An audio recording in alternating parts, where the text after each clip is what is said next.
Hey, Rob, Steve. Oh, hiya. How are you? Are you free to go away? Where? It's a job. It's kind of a tour. Really good restaurants. Why me? Misha can't come, and I don't want to go alone. I've asked other people, but they're all too busy. So, do you want to come? What the flick, everybody? Ben, Christy, Matt, Christy, Ben. If you want to go that direction, The Trip. Michael Winterbottom, who has he has no genre. He does it all. And this is Rob Brydon and Steve Coogan taking a trip, eating some food in Northern England.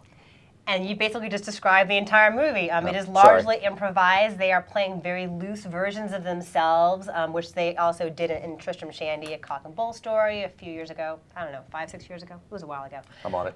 We can look it up on our trusty iPads here. But they are basically just goofing on each other and riffing on each other and doing one-upmanship with their Michael Caine and Al Pacino impressions, and it's kind of a blast. Plenty of heat in my scallops. Heat, Pacino. I've not heard your Michael Caine, but I assume it would be something along the lines of, "My name's Michael Caine." You were so wrong. Michael Caine used to talk like this. It's not quite nasal enough the way you're doing it. When it gets loudly, it gets very loud indeed. And you don't do the broker voice, but it gets very emotional. Cheers. Taste of a childhood garden. Was there a lot of alcohol in your garden as a child? I'm sorry, Rob. They always say something like, "Gentlemen to bed," before we leave at first light. No, they never leave at 9:30. Gentlemen to bed, for we leave at 9:30. Ish. Don't you find it exhausting, running around, chasing girls? I don't chase them. Oh, dear me. But don't you find it a lot exhausting at your age? Everything's exhausting past 40. I want a room with a view. I want to see a tree. I'd like a vodka martini, shaken, not stroked. She was only 16 years old. I directed the whole movie.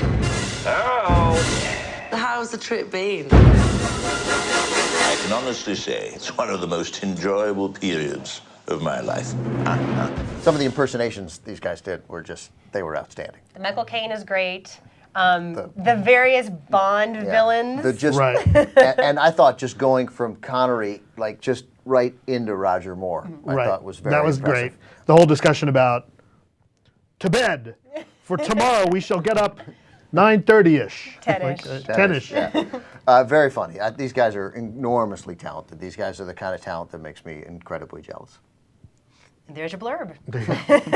Go see it because it makes Ben jealous. No, I loved it. Yes, it does drag in places, but I like that about it. I kind of liked the messiness and the imperfection of it because it seems realistic in terms of people's dialogue isn't always snappy and witty and crisp. It kind of drags, and they have scallops at various pretentious restaurants, and yeah, a lot of scallops, tremendous amount of scallops. You leave that movie, I don't know if you kind of hungry, starving. I was hungry. I went right to eat. But part of the joke with the food is that it's so over the top, pretentious, and you don't want to touch it, and don't even really know how to begin to touch it because it's these crazy gourmet restaurants. Right, it seems crazy to ruin it by eating it. Right, it's almost my multiple dinners with Andre, right? I think that sometimes films like this that fall into a trap of their own sort of not plot point, but their own sort of the script that they set. It happened a little bit in Hangover 2 by the necessity of following the script from the first one so exactly, I thought harmed it. I'm watching The Killing, the AMC series, the remake of the Danish series, which is very good, but they've determined that every episode is going to be a day, and it boxes them in. And I think this partly dragged because of the need to have this. They had, this was every day of the week. This is set Monday, Tuesday, Wednesday, Thursday, Friday. So you're like Thursday and Friday. Why do we need Thursday and Friday? Why do they have to tell us it's a day each time? Just have the sun come up, cut it to 5 days. It doesn't matter. And I think it did drag unnecessarily so. Well, as you pointed out, it was a TV series that they cut down to a feature film. It was a 6-part TV series. Right. And each day was a part, I would guess. I haven't seen it. I know, but so what? Here's why that made sense to me. Yes, they're in a new inn each time, a new little quaint inn. Yes, they have a new restaurant to hit each time.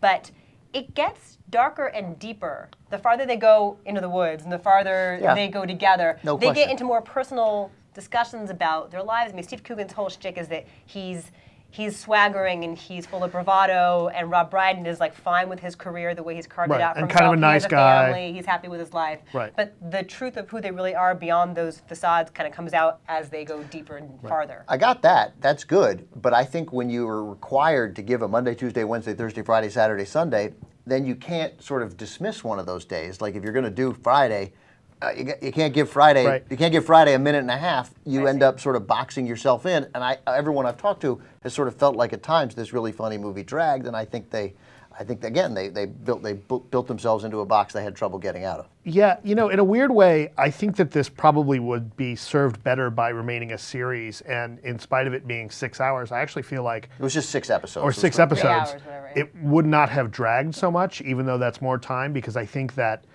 cramming all this into what ended up being more than 2 hours, nearly two, felt long and dragged in spots. And there were parts that I felt like, okay, come on, like you said, like, come on. Whereas I feel like in an episodic format, you're only watching half an hour or so at once, and it might have been snappier. And then you kind of move to the next day and move to the next day. And I wonder if that story would have been better told, or you're better off as a viewer watching the series. Although these guys are hilarious. Oh my I God, felt they're like funny. They're funny. Trying to cram in some of the stuff about Steve Coogan's relationship and, kind of some of his musings on the career, I felt like kind of took away. I loved the relationship stuff. I liked it. I thought that was important to get to understand flesh him. them out. Yeah. And how their lives are so different. One of them And is like compared to single and miserable. and exactly contradicting with Rob Brydon stuff. Anyway, I thought they're so funny, and some of the stuff they did was so great, and the back and forth was good, and their chemistry was excellent. So overall, I just again dragged a little at times, but I thought it was enormously funny. I gave it a 7. I liked it.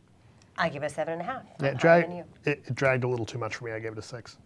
All right, so 6.7, still a solid rating there for The Trip. And Steve Coogan has said that he is looking to, with Rob Brydon, make another series, another good. Trip series in England if they can find a good enough idea. So the characters live on. Okay, so there we go. Pretty good recommendation both for The Trip and also for Super 8, which was our other review this week.